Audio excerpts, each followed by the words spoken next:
کہتے ہیں نا، کسی میں نقص نکالنے کے بجائے ہمیں اپنی اصلاح کی فکر کرنی چاہیے، دوسروں کی فکر نہ کریں۔ لیکن اس کا یہ مطلب نہیں کہ ہم دوسروں کی فکر بالکل چھوڑ دیں۔ معاشرے کے حالات اور موجودہ دور کے چیلنج کا حل نکالنا، ان کی اصلاح کرنا، امت کا خیر خواہ بننا، یہ بھی دین کا اہم فریضہ ہے۔ سماعت کیجیے پروگرام اصلاح احوال ڈاکٹر محمد عظیم فاروقی اور RJ مہوش خان کے ساتھ۔ السلام علیکم لسنرز، آپ سن رہے ہیں FM 107۔ میں ہوں آپ کے ساتھ آپ کی RJ مہوش خان، اور شو ہے یہ اصلاح احوال، اور آج دوسری ایپیسوڈ ہے، دوسرا روزہ، اور ہم آپ کے لیے لے کر آئے ہیں آج رمضان المبارک کے حوالے سے ہی ٹاپک ہے ہمارا۔ آج ہم فضیلت جانیں گے قرآن و سنت کے حوالے سے۔ ڈاکٹر محمد عظیم فاروقی صاحب ہمارے ساتھ موجود ہیں، ان کو ہم اپنے شو میں ویلکم کہیں گے۔ السلام علیکم سر۔ وعلیکم السلام رحمۃ اللہ علیہ۔ سب کیسے حال چال ہیں آپ کے؟ اللہ کا بہت شکر ہے، بہت احسان ہے، الحمدللہ۔ ماشاء اللہ۔ سر، آج ہم رمضان مبارک کی جو فضیلت ہے، ویسے تو یہ کہ جب سے ہم نے ہوش سنبھالا ہے، جب سے ہم نے رمضان کے حوالے سے بے شمار چیزیں سنی ہیں، لیکن یہ کہ آپ سے ہم جاننا چاہیں گے کہ قرآن و سنت کی روشنی میں کس طرح سے رمضان کے فضائل بیان کیے گئے ہیں، تو وہ آپ ہمیں بتائیے۔ بسم اللہ الرحمن الرحیم۔ میں وشدران صاحبہ میں شکریہ ادا کرتا ہوں آپ کا بھی اور قطر نیشنل ریڈیو کا بھی، کہ جنہوں نے ماہ رمضان مبارک میں ہمہ جہت جو اللہ کی بارگاہ سے رحمتیں، برکتیں، سلامتیں اور جہنم کی آگ سے نجات، اور ایک ایک لمحہ جو ماہ رمضان کا بے پناہ اللہ تعالیٰ کی کرم نوازیوں سے بھرا ہوتا ہے، اس حوالے سے ہمیں عطا کیا، اور ہم اسی کے دین کو، اسی کے قرآن کو اور اسی ماہ رمضان کے فضائل کو سمجھنے میں مصروف ہیں، والحمدللہ علی ذالک۔ دیکھیں، کسی شے کی اہمیت اور قدر جو ہے اس کی نسبت سے ہوتی ہے۔ نسبت جتنی بلند ہو، اس چیز کی قدر و قیمت بھی اسی قدر بلند و بالا ہو جاتی ہے۔ تو 12 مہینے یقیناً سارے اللہ تعالیٰ کے بنائے ہوئے ہیں، اس میں کوئی شک نہیں ہے۔ تو لیکن یہ ماہ رمضان مبارک جو ہے، جو ایسا عظمت والا مہینہ ہے کہ حضور علیہ الصلوۃ والسلام نے اس کو شہر اللہ کہہ کے یاد کیا۔ شعبان شہری و رمضان شہر اللہ، فرمایا کہ یہ شعبان یہ میرا مہینہ ہے اور رمضان اللہ کا مہینہ ہے۔ تو جس چیز کی نسبت اللہ تعالیٰ سے ہو جائے، اسی طرح کلام پاک کے بارے میں بھی ارشاد ہوا کہ یہ قرآن جو ہے یہ کلام اللہ ہے، اور سرکار نے فرمایا کہ فضل و کلام اللہ اللہ سائر الکلامی کا فضل اللہ علی خلقہ، اللہ کے کلام یعنی قرآن کی فضیلت دنیا کے ہر کلام پہ ایسے ہی ہے جیسے کہ اللہ تعالیٰ کی فضیلت جو ہے وہ ساری مخلوق کے اوپر ہے۔ اسی طرح جب ہم کہتے ہیں کعبۃ اللہ یعنی اللہ کا کعبہ، اللہ کا گھر جو ہے، تو اس کی فضیلت دنیا کے بت قدوں میں پہلا وہ گھر خدا کا، ہم اس کے پاسباں ہیں، یہ پاسباں ہمارا، اور بیٹیاں ہیں کعبہ کی، سارے جہاں کی مسجدیں۔ تو کعبۃ اللہ میں ایک نیکی جو حرم کعبہ میں کی جائے، حرم مکہ میں کی جائے، وہ 1,00,000 نیکیوں کا اجر و ثواب اپنے ساتھ رکھتی ہے، اور یہ باقی مساجد میں اس طرح کی فضیلت نہیں ہے۔ تو اس اعتبار سے یہ مہینہ رمضان کا اس کو اللہ کی طرف منسوب کیا گیا، بلکہ حدیث میں آتا ہے کہ حضور علیہ الصلوۃ والسلام ماہ رجب میں ہی ماہ رمضان کے انتظار میں لگ جاتے، اے اللہ ہمیں رجب اور شعبان میں برکت عطا فرماؤ، وبلغنا الی رمضان، اور ہمیں ماہ رمضان تک پہنچا دو۔ تو آپ سارا سال اس کا انتظار کرتے۔ تو قرآن پاک میں خود ہی ماہ رمضان کی فضیلت کو اللہ نے بیان کیا کہ شہر رمضان الذی انزل فیہ القرآن ھدی للناس وبینات من الہدی والفرقان فمن شاہد منکم الشہر فلیصمہ، کہ مہینہ رمضان کا نام لے کر رمضان کا مہینہ وہ ہے کہ انزل فیہ القرآن، کہ جس میں قرآن نازل کیا گیا، ھدی للناس لوگوں کے لیے ہدایت ہے، وبینات من الہدی، اور ہدایت کی روشن نشانیاں ہیں۔ پھر اسی پہ اکتفا نہیں کیا بلکہ فرمایا فمن شاہد منکم الشہر فلیصمہ، بس جو کوئی تم میں سے اس مہینے کو پائے فلیصمہ، تو وہ اس مہینے کے روزے رکھے۔ تو قرآن کی نزول کی وجہ سے اللہ تعالیٰ نے ماہ رمضان کو فضیلت دی۔ یہ قرآن جس مہینے میں نازل ہوا وہ سید الشہور ہوا، جس نبی پہ نازل ہوا وہ سید الانبیاء ہوا، جس امت پہ نازل ہوا وہ سید الامم ہوئی، اور جس مہینے میں نازل ہوا وہ سید الشہور بنا، جس عشرے میں نازل ہوئی وہ سید الاشور بنا، اور اس میں جس رات نازل ہوئی وہ سید اللیالی بنی۔ تو گویا کہ جس شے کو قرآن سے نسبت ہوئی، کیونکہ یہ اللہ کا کلام ہے، الرحمن علم القرآن، رحمان نے ہی قرآن سکھایا اپنے نبی علیہ الصلوۃ والسلام کو، تو اس کی فضیلت کا پہلا سبب جو ہے وہ نزول قرآن ہے۔ بلکہ اس پہ ایک پوری سورہ قدر اللہ نے نازل فرمائی، انا انزلناہ فی لیلۃ القدر، بے شک ہم نے اس کو قدر والی عزت والی رات میں نازل کیا، وما ادراک ما لیلۃ القدر، اور تمہیں کیا معلوم وہ عزت والی رات کیا ہے، لیلۃ القدر خیر من الف شہر، وہ رات تو ایک ہے لیکن 1000 مہینوں سے بہتر ہے۔ تنزل الملائکۃ والروح، جس میں ملائکہ روح القدس تشریف لاتے ہیں، باذن ربہم، اللہ کا ہر حکم لے کر، ہر حکم کے ساتھ وہ تشریف لاتے ہیں، سلام ہی حتی مطلع الفجر، اور صبح طلوع ہونے تک، سورج نکلنے تک اللہ کی بارگاہ سے سلامتیوں کا نزول ہوتا رہتا ہے۔ تو پہلا سبب قرآن پاک۔ پھر اس کا یوں بھی ذکر کیا کہ سن لو، لا یستوی اصحاب النار واصحاب الجنہ، اصحاب الجنۃ هم الفائزون، لو انزلنا هذا القرآن على جبل لرأيته خاشعا متصدعا من خشیۃ اللہ، اگر ہم اس قرآن کو جو ہے پہاڑوں پہ نازل کرتے تو یہ ٹوٹ کے ریزہ ریزہ ہو جاتے، بکھر جاتے۔ یہ وہ مقدس اور اعلیٰ کتاب ہے۔ تو نزول قرآن یہ ماہ رمضان کی فضیلت کا پہلا سبب ہے۔ یہی وجہ ہے کہ اس میں معمول سے زیادہ قرآن پڑھنے کی ترغیب دی جاتی ہے۔ حضور علیہ الصلوۃ والسلام بھی پورا ختم قرآن کرتے، بلکہ جس سال پھر آپ کا بعد میں وصال ہوا تو اس سال آپ نے 2 دفعہ یہ قرآن پاک حضرت جبریل علیہ السلام اور حضرت زید بن ثابت کو سنایا۔ پھر جبریل امین نے 2 دفعہ نبی علیہ الصلوۃ والسلام اور زید بن ثابت کو یہ قرآن سنایا۔ پھر حضرت زید بن ثابت رضی اللہ تعالیٰ عنہ، انہوں نے 2 دفعہ یہ قرآن حضور علیہ الصلوۃ والسلام سیدنا جبریل علیہ السلام کو سکھایا۔ تو اس میں یہ نماز تراویح کا بھی یہی تصور ہے کہ اس میں سارے مسلمان پوری روئے زمین پر نماز تراویح ادا کرتے ہیں، اس میں ختم قرآن ہوتا ہے، کیونکہ اس میں قرآن نازل ہوا، لہٰذا اس کا حق بنتا ہے کہ اس میں زیادہ تلاوت کی جائے۔ یہ بھی سرکار نے فرمایا کہ عام دنوں کی نیکی وہ 1 سے 10 گنا ہے، اور وہی نیکی اگر رمضان میں کریں تو وہ 70 سے 700 گنا بڑھ جاتی ہے۔ نوافل کا اجر و ثواب فرض جتنا ہو جاتا ہے، ایک فرض کا اجر و ثواب 70 فرضوں جتنا ہو جاتا ہے۔ اور ماہ رمضان میں جس نے عمرہ کیا وہ ایسے ہی ہے جیسے اس نے میرے ساتھ جو ہے وہ مل کے شامل ہو کے حج بیت اللہ کی سعادت حاصل کی ہے۔ تو نزول قرآن کی وجہ سے، اور دوسرا سبب روزہ بیان کیا گیا، اور روزہ ایک ایسی عبادت ہے، فرمایا کہ الصوم لی وانا اجزی بہ او اجزا بہ، بھئی روزہ میرے لیے ہے، حدیث قدسی ہے، اور میں ہی اس کی جزا دوں گا یا اس کی جزا میں ہوں۔ جیسا کہ سرکار نے فرمایا کہ روزے دار جب روزہ کھولتا ہے تو اس سے پہلے اللہ کریم کی طرف سے گویا کہ ایک پیغام ملتا ہے کہ تو نے میری خاطر کھانے پینے سے رکا رہا، جائز خواہشات سے رکا رہا، اور اے روزے دار تو وہ خوش نصیب ہے، تیرے منہ کی بو مجھے مشک اور عنبر سے بھی زیادہ عزیز ہے، اور اگر میری رویت دنیا میں حلال ہوتی تو سارے حجابات ہٹا کر روزہ کھلنے سے پہلے میں تجھے اپنا دیدار بھی کرواتا، لیکن خاطر جمع رکھو، دیدار ہوگا تمہیں جنت میں اللہ کا دیدار نصیب کیا جائے گا روزے داروں۔ تو روزہ ایک ایسی محترم شان عبادت ہے۔ قرآن پاک میں ارشاد ہوا، یا ایھا الذین آمنوا کتب علیکم الصیام کما کتب علی الذین من قبلکم لعلکم تتقون، اے ایمان والو تم پہ روزے فرض کیے گئے جیسا کہ تم سے پہلوں پہ فرض کیے گئے، لعلکم تتقون، اس لیے تاکہ تم متقی ہو جاؤ۔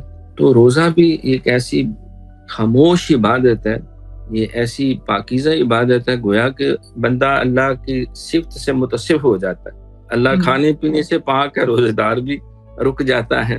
پھر فرمایا کہ اس کی فضیلت کا تیسرا سبب جو ہے وہ لیلۃ القدر ہے۔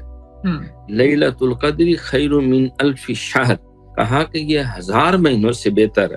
سرکار نے فرمایا کہ ماہ رمضان کے آخری اشرا اعتکاف کرو مسجدوں میں، خواتین اپنے گھروں میں جو پاک اور نماز والی جگہ ہے وہاں پر 2 حج 2 عمروں کا ثواب ہے، اور پھر لیلۃ القدر کا ثواب ہے۔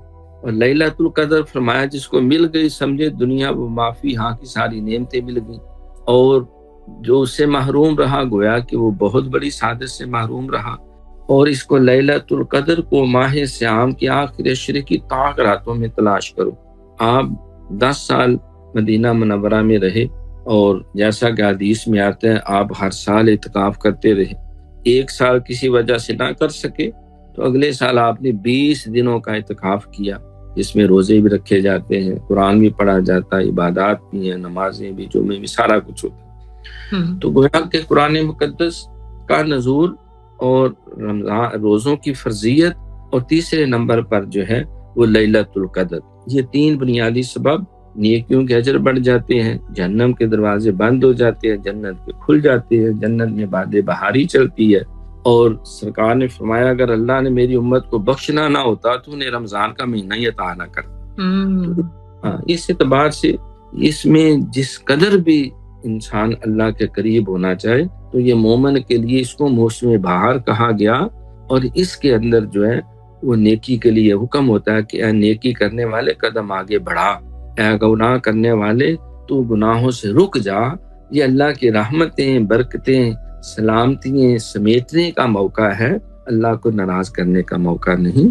لہٰذا ہمیں چاہیے کہ ہم ان تینوں فضائل کو سامنے رکھتے ہوئے ایک تو روزہ نہ چھوڑے، دوسرا قرآن زیادہ پڑھے، اور تیسرا آخری عشرے میں اعتکاف کی سعادت، عمرے کی سعادت اگر اللہ توفیق دے، اور پھر لیلۃ القدر کی تلاش کی نیت سے طاق راتوں میں جاگیں، قیام اللیل کریں، قوم لیلھا و صوموا نہارھا، اور وہ برکتیں اپنے دامن میں سمیٹیں۔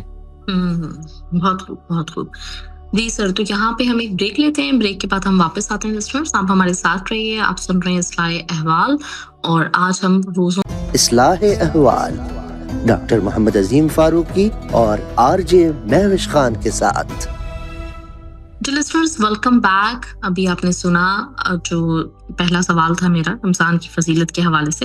اچھا سر، میں اس میں مزید یہ جاننا چاہوں گی کہ جیسے ابھی آپ نے کہا کہ مختلف آپ نے طریقے بتائے روزے کے ساتھ ہی، اور آپ نے بتایا کہ ان وجوہات کی وجہ سے فضیلت ہے، تو رمضان میں روزے کے ساتھ جو ہماری دیگر ذمہ داریاں ہیں، جو دیگر ہماری مطلب جو ایک روٹین تھوڑی سی مختلف بھی ہوتی ہے رمضان کے دوران، تو اس میں ہمیں کن چیزوں کو زیادہ مد نظر رکھنا چاہیے، کس طرح سے اپنی ذمہ داریوں کو پورا کرنا چاہیے؟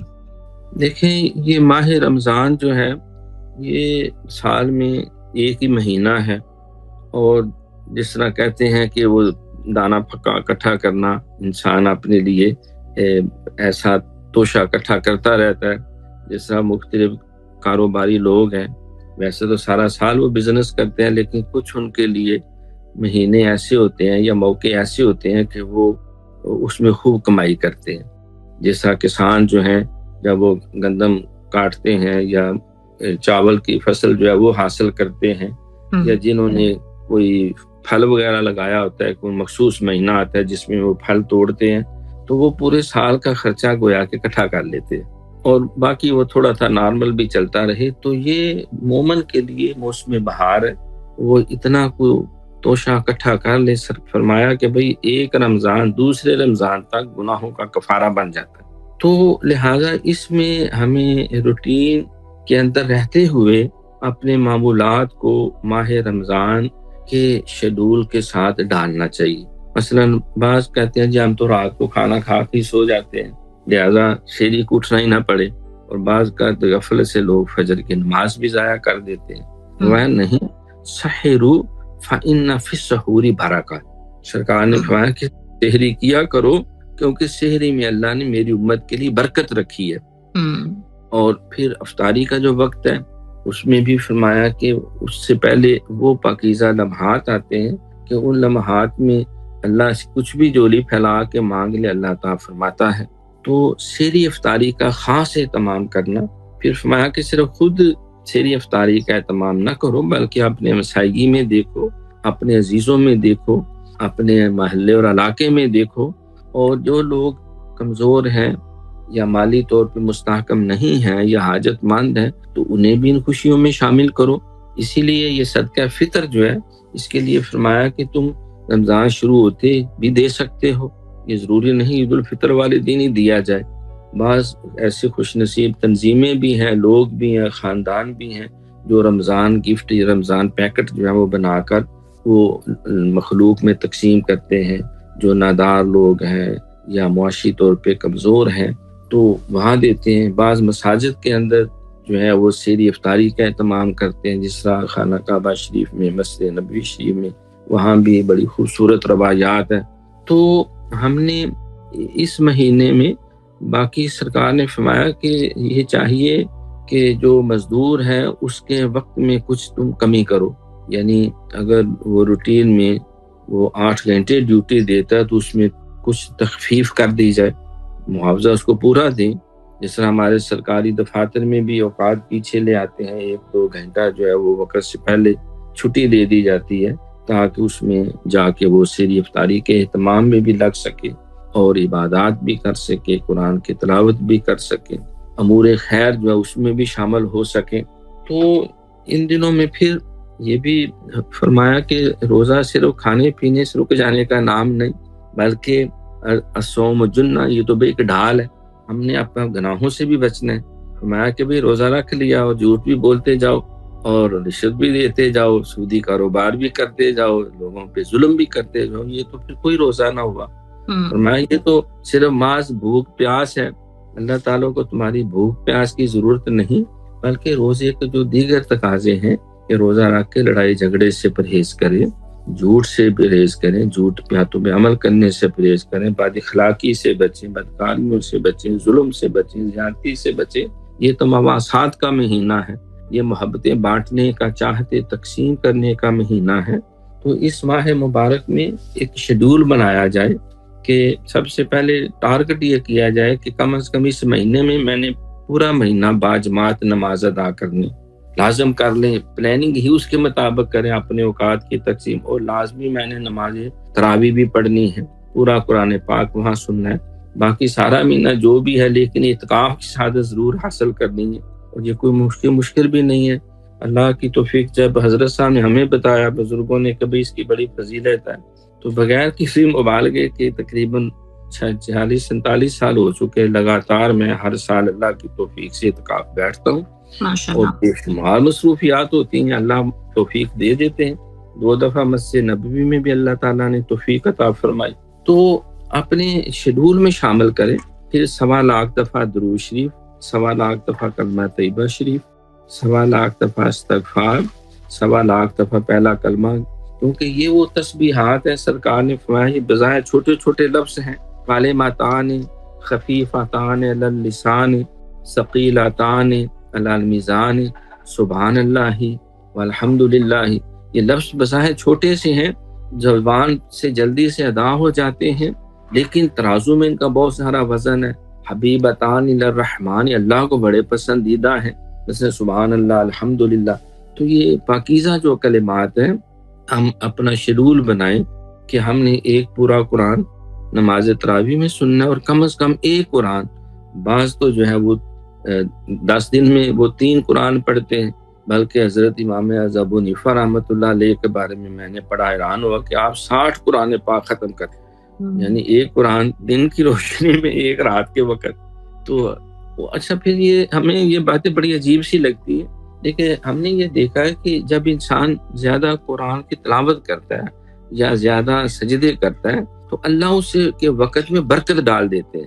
یہ نہیں کہ وہ باقی کام کاری کچھ نہیں پاتا، نہ وہ نمازیں پڑھتا ہے، نہ وہ سحری افطاری کرتا ہے، نہ وہ کسی بیمار کی تیمارداری کرتا ہے، نہ وہ کسی جنازے میں جاتا ہے، نہ وہ روٹین کا جمعہ پڑھاتا ہے، نہ وہ درس دیتا ہے، سارے کام اس سے ہو جاتے ہیں، وقت پھر بھی بچ جاتا ہے۔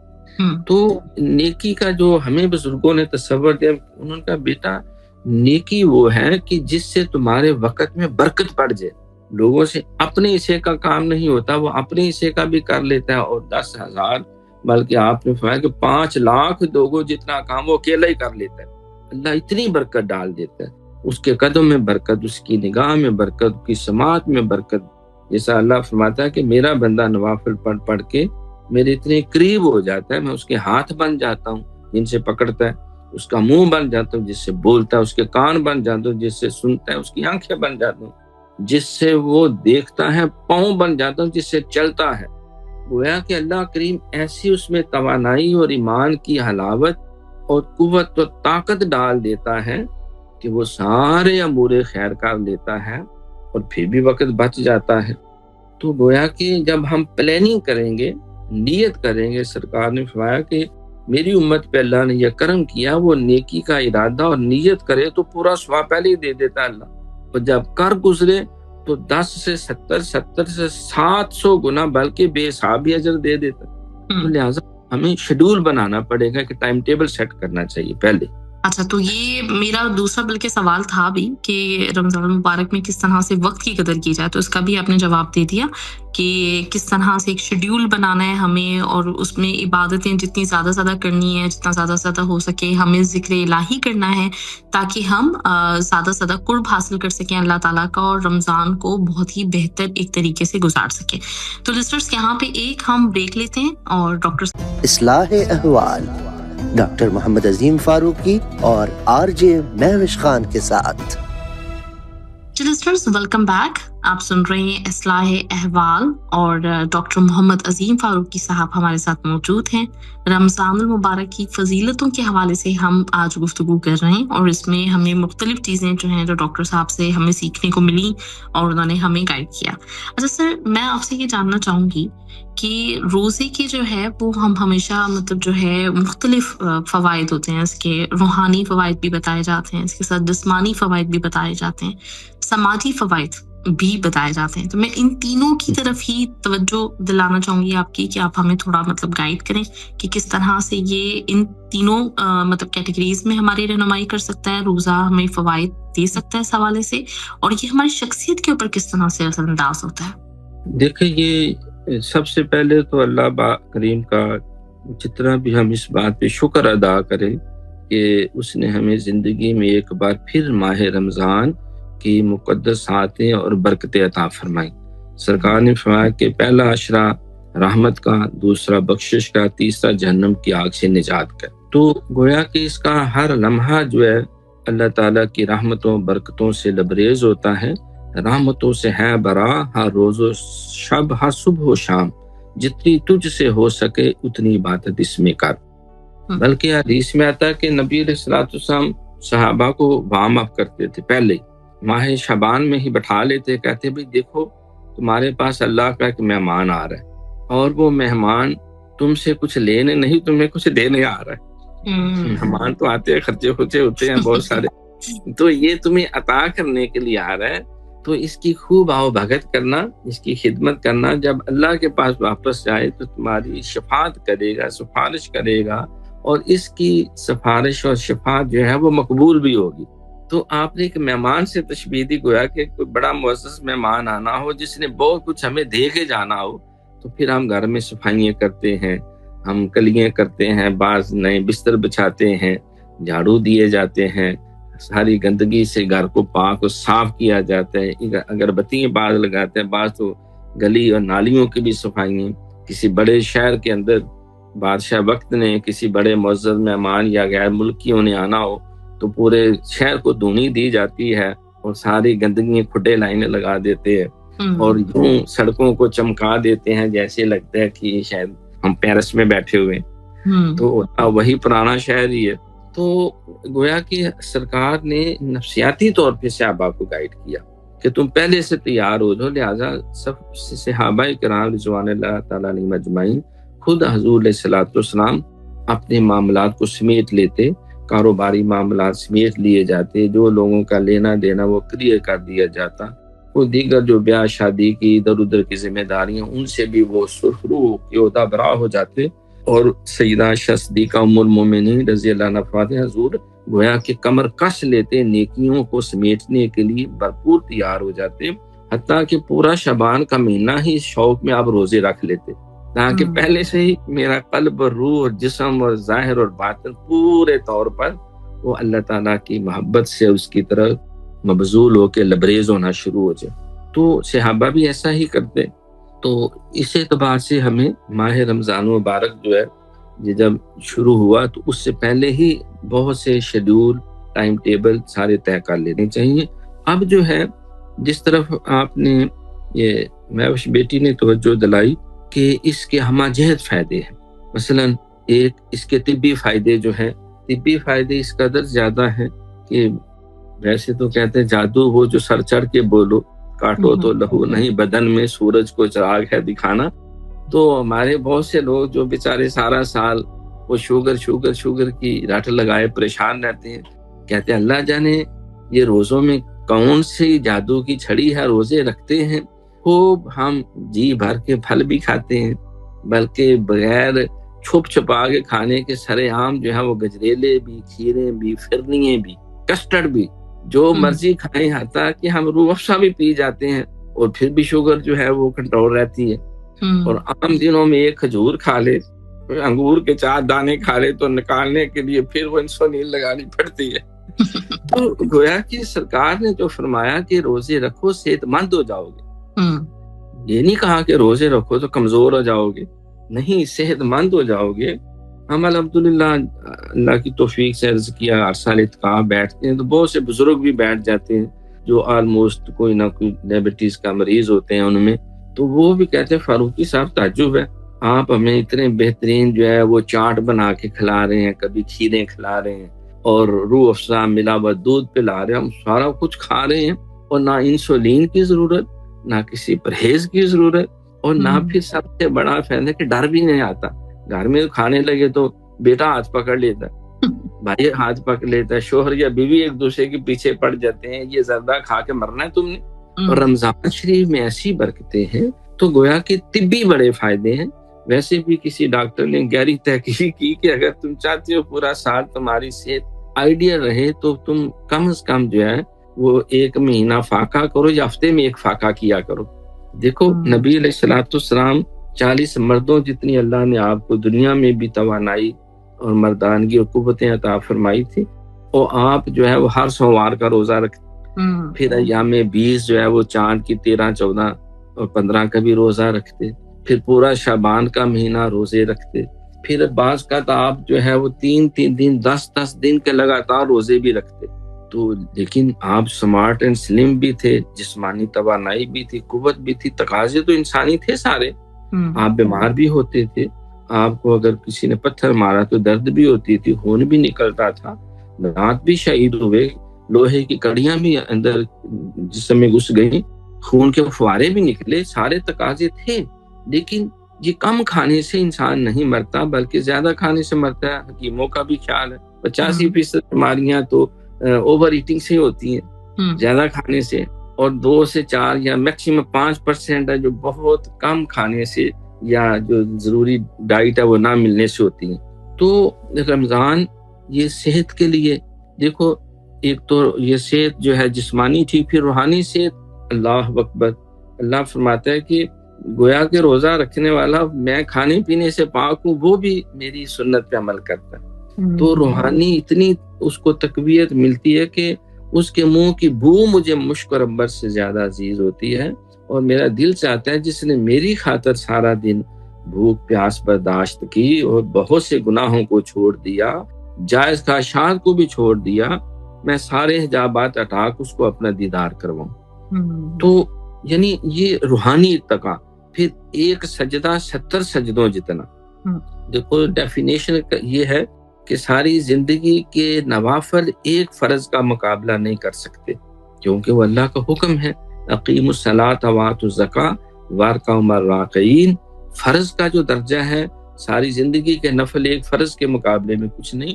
فرمایا کہ دیکھو ماہ رمضان میں روحانی ارتقاء اتنا مل جاتا ہے کہ وہ اس انسان کو اس کا نفل فرض کے اجر تک چلا جاتا اور ایک فرض 70 فرضوں جتنا ہو جاتا. پھر دیکھو یہ اللہ کا قرب کیا ہے کہ ایک احساس ہے. سرکار نے فرمایا کہ احسان یہ ہے ان تعبد اللہ کانک تراہ، تو یوں عبادت کر گویا کہ تو اللہ کو دیکھ رہا ہے.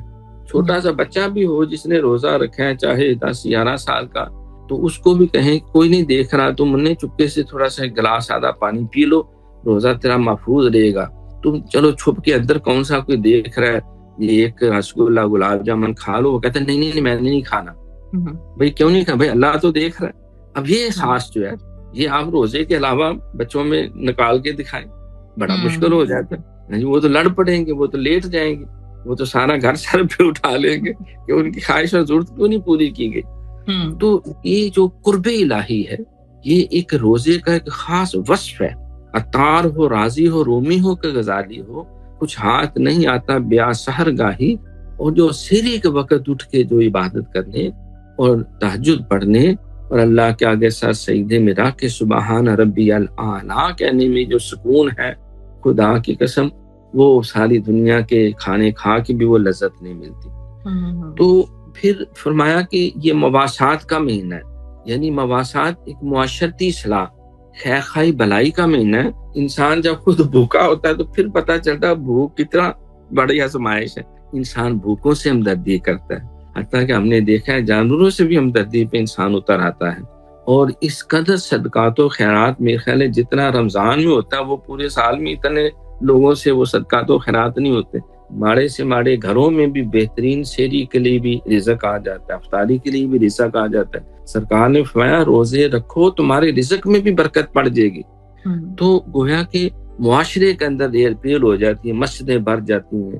اللہ آپ کو توفیق دے, اگر آپ خانہ کعبہ شریف میں جائیں رمضان کے مہینے میں, مسجد نبوی شریف میں جائیں تو یوں لگتا ہے جیسے یہاں تو عید کا سماں ہے.